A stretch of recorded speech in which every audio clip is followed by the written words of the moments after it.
Competition act 2002, इसके बारे में आज का वीडियो है दोस्तों। तो अभी इतने में न्यूज़पेपर में अमेज़ॉन के, फ्लिपकार्ट के, सुप्रीम कोर्ट के केसेस के बारे में छप के आता है, इसमें कंपटीशन एक्ट का वगैरह उल्लेख आता है। तो कॉमन आदमी को थोड़ा सा पता नहीं है कंपटीशन एक्ट क्या है, क्यों आया है, इसका एग्जैक्टली क्या है, ये कैसे कंट्रोल होता है। एक कॉर्पोरेट लॉ में आता है कंपटीशन एक्ट। दोस्तों कंपटीशन एक्ट 2002 में आया है। जिस भी गवर्नमेंट ने लाया है उस गवर्नमेंट का मैं अभिनंदन करता हूँ, क्योंकि इसका मेन उद्देश्य है कि किसी ने भी बिजनेस में, धंधे में यहाँ पे मोनोपोली एस्टैब्लिश करके कंज्यूमर का शोषण नहीं करना है। जैसे एक ज़माने में ईस्ट इंडिया कंपनी हिंदुस्तान में आई थी और आहिस्ते आहिस्ते पूरे हिंदुस्तान का लूटने का काम उन्होंने किया था, क्योंकि उस समय वो सरकार अलग था। लेकिन अभी हमारा सरकार है, इंडिया का गवर्नमेंट है, हमने आपने चुन के दिया है। इसलिए कोई कंपनी अगर मोनोपोली करती है, बाकी सब कंपनी को ख़त्म कर लेती हैं, गलत तरीके से अगर वो चलती है, तो उसको रोकने के लिए ये कानून आया। मैं बहुत सिंपल लैंग्वेज में बताया। अभी मैं थोड़ा सा कानून के बारे में बताता हूँ। ये कानून 2002 में आया। इसके टोटल चैप्टर 9 है और इसके सेक्शंस 66 हैं। तो दोस्तों अभी ये कानून के बारे में मैं आपको बताता हूँ कि इसमें प्रिम्बल जो है बात चैप्टर 1 शुरू होता है। चैप्टर 1 में प्रिलिमिनरी है कि इसका एप्लीकेशन कहाँ है, पूरे भारत में एप्लीकेबल है। सेक्शन 2 जो है ये 2 डेफिनेशंस के ऊपर रहता है। चैप्टर 2 में प्रोहिबिशन, ये सबसे बहुत इंपॉर्टेंट है। चैप्टर 2, चैप्टर 3 बहुत इंपॉर्टेंट है। चैप्टर 2 में prohibition of certain agreement, abuse of dominant position and regulation of combination, ये इसके बारे में है। ये इसमें सेक्शन 3 से लेकर सेक्शन 6 तक है कि कम्बाइनेशन बोले तो मर्जर्स, एक्विजिशन, कोलैबोरेशन अगर आप मोनोपोली क्रिएट करने के एंगल से अगर कर रहे हैं तो वो गलत है। एग्रीमेंट भी अगर मोनोपोली क्रिएट करने के एंगल से करेंगे तो वो गलत है। तो फिर उसके लिए फिर ये चैलेंज दिया जाता है। फिर ये चैलेंज कहाँ दिया जाता है? पहला ये कहाँ केस होता है? जैसे कंपनी लॉ के बारे में एनसीएलटी में होता है, बैंक के जो रिकवरी के है डीआरटी में होते हैं, जो सिविल मैटर रेगुलर रहते हैं वो सिविल कोर्ट में होते हैं, क्रिमिनल मैटर क्रिमिनल कोर्ट में होते हैं, कंज्यूमर मैटर कंज्यूमर कोर्ट में होते हैं। फिर एक कंपटीशन के बारे में जो लॉ बना है इसके मैटर कहाँ पे होते हैं, इसका अगले चैप्टर में दिया है। अगले चैप्टर में है कंपटीशन कमीशन ऑफ इंडिया।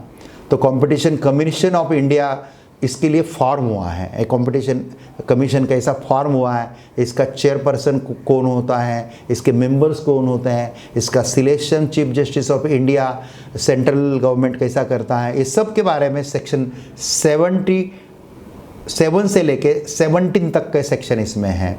फिर चैप्टर 4 में duties, power and function of commissions हैं। कमीशन के ड्यूटीज़, पावर, फंक्शंस दिए हैं। ये सेक्शन 18 टू सेक्शन 40 तक है। देन चैप्टर 5 में ड्यूटीज़ ऑफ डायरेक्टर जनरल है, उसमें सेक्शन 41 है। चैप्टर 6 में पेनल्टीज़ हैं, कुछ गलती करती है तो पेनल्टीज़, पनिशमेंट वगैरह हैं। सेक्शन 42 से लेके सेक्शन 48 तक हैं। ये सेक्शन हमको बहुत प्यारे लगते हैं क्योंकि ये इसमें कुछ गड़बड़ करते हैं, फिर पेनल्टी होती है, ये होता है, लोग ये होता है, फिर वो केसेस कोर्ट पे आते हैं और फिर वो केसेस से लोगों को एक फ़ायदा होता है क्योंकि कोई अगर मोनोपोली एस्टैब्लिश करने की कोशिश कर रहा है तो उसको रोका जाता है। इसलिए कोई जियो कंपनी है, जियो कंपनी सब कंपनी को ख़त्म करेंगी और जियो का ही मोबाइल कंपनी रहेगा, ऐसा अगर हो गया ना तो जियो जितना चाहिए उतना रेट लेगा। आज जियो का रेट कम क्यों है, बाकी कंपनी का रेट क्यों है? क्योंकि कंपटीशन प्रॉपर है, हेल्दी कंपटीशन है। लेकिन गलत तरीके से अगर ये मोनोपोली एस्टैब्लिश करने लगेंगे या सभी मोबाइल कंपनी अगर अमलगमेशन करके एक कंपनी फॉर्म कर लेते हैं, डिसाइड कर लेते हैं कि अभी 1000 रुपये महीने का ही हर मोबाइल यूज़र से लेना है, तो ये होने नहीं देगा भारत सरकार। इस एक्ट के अंतर्गत। मैं एकदम सिंपल लैंग्वेज में समझाता हूँ। इसके ऊपर कंपटीशन एक्ट के वो टॉप 20 केसेस के ऊपर मेरा एक किताब भी अभी पब्लिश हो रहा है, और कंपटीशन एक्ट के टॉप 20 केसेस के ऊपर मेरा एक वीडियो भी कुछ दिन के बाद आपको देखने के लिए मिलेगा। तो उसमें फिर मैं थोड़ा सा लीगल लैंग्वेज में ज़्यादा बात करूँगा। अभी ये जनरल मैंने कॉमन पब्लिक के लिए वीडियो, लॉयर के लिए, लॉ स्टूडेंट के लिए भी यूज़फुल है।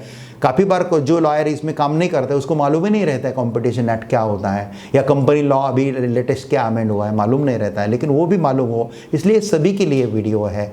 इसलिए वीडियो चैनल को सब्सक्राइब करते हैं, फिर रेगुलर नोटिफिकेशंस आते हैं, कुछ लाइव्स मेरे फेसबुक के ऊपर होते ये होता है, इससे जुड़ते रहते हैं। काम करने में थोड़ा आनंद आता है। सुप्रीम कोर्ट के प्रैक्टिस के साथ साथ ये थोड़ा हमारा वीडियो बनाना, आपको इन्फॉर्मेशन देना, आपको जो चाहिए उसके बारे में गुफ्तगू करना, ये हमारा छंद है दोस्तों। चलो अभी हम आगे जाते हैं। पेनल्टीज़ का मैंने चैप्टर 6 बताया आपको 48 सेक्शन तक। चैप्टर 7 जो है वो कंपटीशन एडवोकेसी है, और उसमें सेक्शन 49 है। देन चैप्टर 8 है फाइनेंस, अकाउंट एंड ऑडिट के बारे में है। कंपटीशन कमीशन जो है उसके फाइनेंस, अकाउंट्स, ऑडिट के बारे में सेक्शन 52 सेक्शन 53 है। चैप्टर 8A है ये एपेलेट ट्रिब्यूनल, कंपटीशन कमीशन का एपेलेट ट्रिब्यूनल। एपेलेट ट्रिब्यूनल के बारे में प्रोविज़न है। ये सेक्शन 53A से लेके सेक्शन 53U तक है। देन चैप्टर 9 में मिसलेनियस है, और फिर सेक्शन मिसलेनियस जो है ये सेक्शन 54 से लेके सेक्शन 66 तक है। ऐसा ये छोटा लेकिन बहुत प्रभावशाली कानून है भारत का, जो कॉमन कंज्यूमर का प्रोटेक्शन करता है, और बहुत अच्छा है। मेरा कंज्यूमर प्रोटेक्शन के अलग अलग लॉ के ऊपर भी अच्छे अच्छे वीडियो आपको सुनने के लिए मिलेंगे, देखने के लिए मिलेंगे। तो ये कंपटीशन कमीशन एक्ट जो है 2002 का, इसके बारे में आज का वीडियो था। आज के लिए इतना काफ़ी है। जय हिंद, वंदे मातरम। Thank you very much.